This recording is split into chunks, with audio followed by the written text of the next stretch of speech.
Buenos días compañeros y profesor. Nosotros somos del grupo número 5. Los integrantes de este grupo es Sebastián Alejandro Tibanta y mi persona María Paula Ibarra Zambrano. Hoy les venimos a exponer sobre el filósofo José Ortega y Gasset.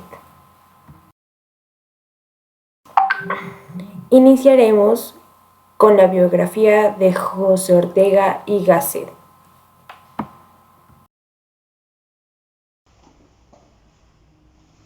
José Ortega y Gasset fue un filósofo y ensayista español, exponente de la teoría del perspectivismo. Él nació el 9 de mayo de 1883 en la ciudad de Madrid y murió el 18 de octubre de 1955 en esta misma ciudad, donde perteneció a la alta burguesía de la capital. José Ortega Gasset fue criado en un ambiente culto y también rodeado por el tema de la política y del periodismo. Estudió en la Universidad de Bilbao y prosiguió con sus estudios en la Universidad Filosófica y de Letras en la Universidad Central de Madrid. Hizo un doctorado en la Universidad de Madrid en el año 1904 con su obra Los terrores de un año, 1000 críticas de una leyenda. Y posteriormente estudió en Alemania. Ok. José Ortega y Gasset promovió mucho lo que vendría siendo la educación, entonces fundando escuelas alrededor de España, fundó la Escuela de Madrid en 1915. Formó su propia familia y se casó con Rosa Esportorno y con ella tuvo 2 hijos. También se incluyó en la política en 1931, mientras ocurría la Segunda República. Él fue elegido como diputado de Nuevo León.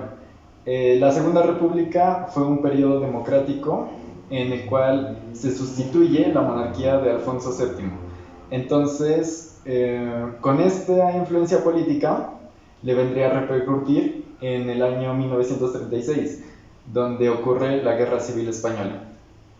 La Guerra Civil Española fue, creo, un golpe de Estado. Entonces, mientras él se encontraba en su domicilio, llegaron varios comunistas armados a exigirle que firmara un manuscrito a favor del gobierno republicano y en contra de ese mismo golpe de Estado. Él falleció en 1955, el 18 de octubre, a causa de un cáncer, y en su honor, digamos, existen muchas escuelas. Una de ellas es la escuela que lleva el nombre de él en Tetuán, en Madrid. Datos de este filósofo. Fue un iniciador de las tertulias en selectos cafés de la Gran Vía en Madrid, que después de su popularidad creciente y bullicio en el interior cambió por unas tertulias en su hogar. También era muy cuidadoso con su imagen pública, al grado de ser considerado un perfeccionista de su apariencia. En todas sus fotografías aparecía vestido con corrección y elegancia. También fue muy celoso de su intimidad y constantemente evitaba entrevistas que no fuesen en lugares públicos y con personas con las que tuviese una amistad. También un secreto para meditar de Ortega y Gasset era caminar en los pasillos largos para que con esa acción se meditase y llegasen las ideas.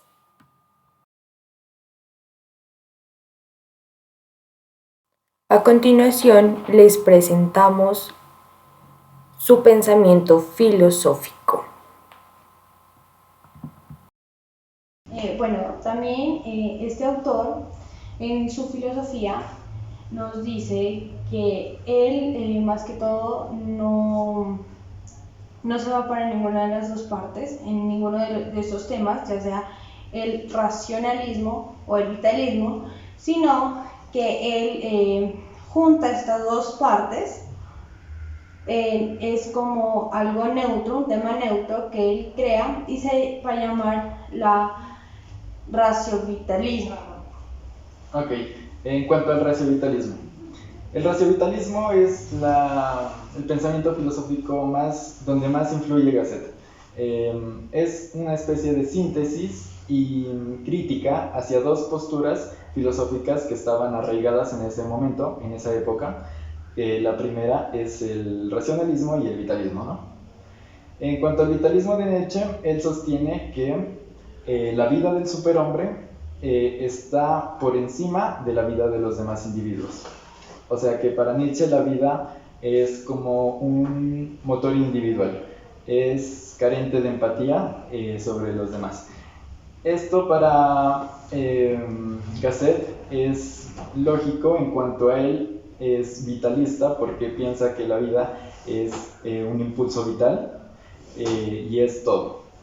Y en cuanto a Descartes, que es el máximo referente de la filosofía del racionalismo, tenemos que él defiende su postulado pienso, luego existo, argumentando que la existencia se debe al pensamiento, ¿no? Gasset lo que hace aquí es definir la vida distante de la existencia, es decir, que la vida para él se sostiene por sí misma y es la realidad absoluta. Esto lo hace vitalista, negando a Descartes, porque separa la existencia de lo que es la vida y al mismo tiempo crea un sistema más homogéneo y más coherente que el vitalismo. Así puede sintetizar estas dos corrientes filosóficas y, digamos, él intenta sacar lo mejor de cada una. Entonces, en cuanto a las formas de obtener conocimiento, mejor dicho, a las formas de ideas de los hombres. Para Gasset hay dos formas de obtener conocimiento o dos ideas. Las ideas que son adquiridas o las ideas que son debatidas, las ideas que son pensadas. Estas son como afines al método científico, son estudiadas, investigadas, son ideas que aprendemos, ¿no? Y las otras son ideas más como tradiciones, creencias o simplemente cosas que hacemos, pero no sabemos por qué las hacemos. Estas, en cuanto a las segundas, digamos que las personas se sienten cómodas con estas y nunca se han preguntado el porqué de estas. Listo. En cuanto a la vocación, para Gasset la vocación es, digamos, la filosofía de vida. La filosofía de vida para cada persona es adaptable. Él nos dice que las personas son circunstanciales. Esto quiere decir que la filosofía de vida va a ser diferente para una persona y que para otra, según donde haya nacido, el entorno, las circunstancias que pasen en su vida. El punto central es que para él, si una persona es feliz con lo que hace y a pesar de los obstáculos se siente entusiasmada con lo que hace, es porque ha logrado su objetivo. En cambio, si se siente vacío, si se siente frustrado con su vida, pues ha fallado en su objetivo de vida. Eso. En cuanto al pensamiento, Gasset propone, por ejemplo, cuando estamos leyendo un párrafo en el texto, no simplemente leer el texto, él tiene una mente muy abierta en cuanto a eso y pretende ir más allá, investigar lo que está más allá de los límites del ser humano, lo fantástico, digamos, no quedarse con lo que está implícito en el texto. Otros datos curiosos sobre Ortega y Gasset. Su rutina iniciaba a las 4 de la mañana, cuando se disponía a leer y estudiar.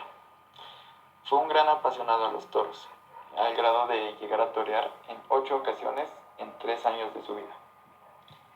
En 1936 se vio obligado a exiliarse, pasando de París a Argentina para recalcar finalmente en Lisboa. Impartió conferencias por todo el mundo, regresando ocasionalmente a España. Ortega y Gasset falleció a las 11:15 de la mañana a consecuencia de un proceso comatoso, después de haberse confesado con el padre García. por último, la obra que escogimos es La rebelión de las masas. Se caracteriza porque es de tipo ensayo y aparte de eso nos da un tema en específico que se centra en un tema político. Aparte de esto, este fue lanzado al público en 1930.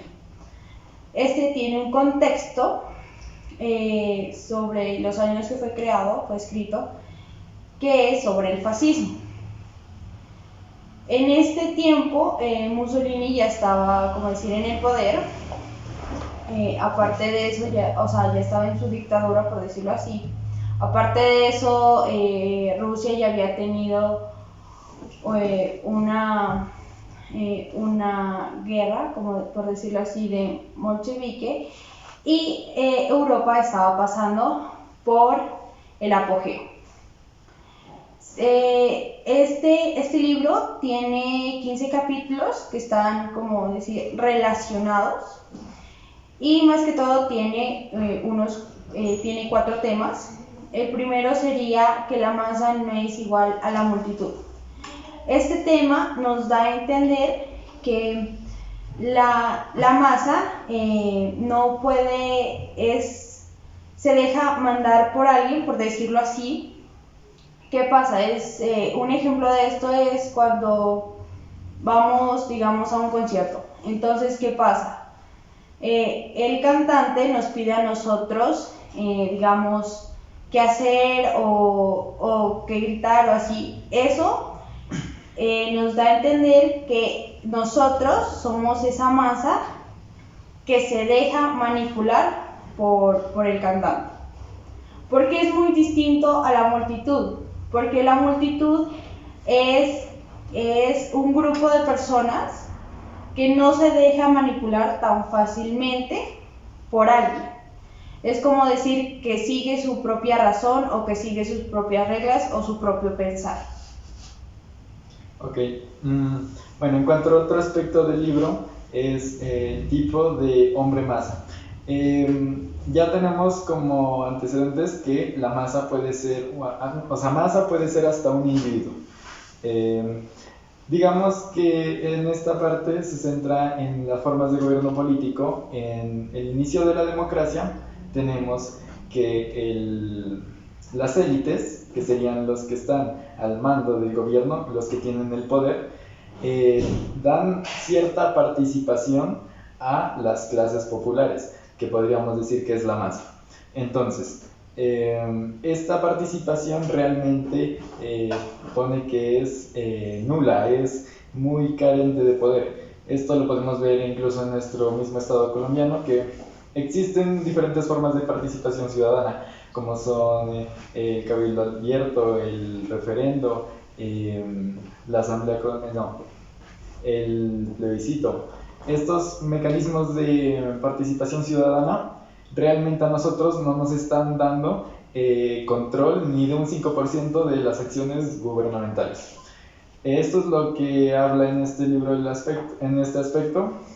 Y también hay otro punto que es sobre la ascensión de la clase progresista.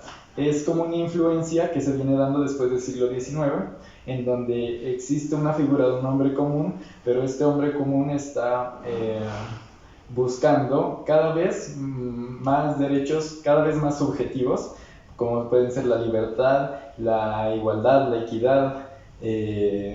Esto es como el fin del progresismo, porque para el autor el siguiente punto que quiere hablar es el peor mal de todos en estos tiempos.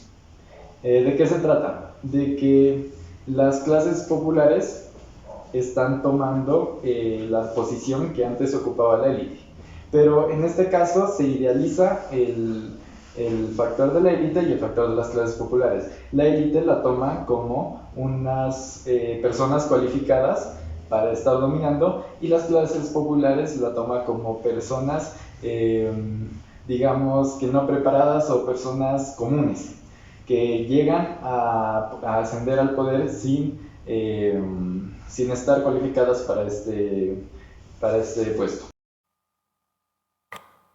Muchas gracias por su atención. Esperamos que esta exposición haya sido de su agrado.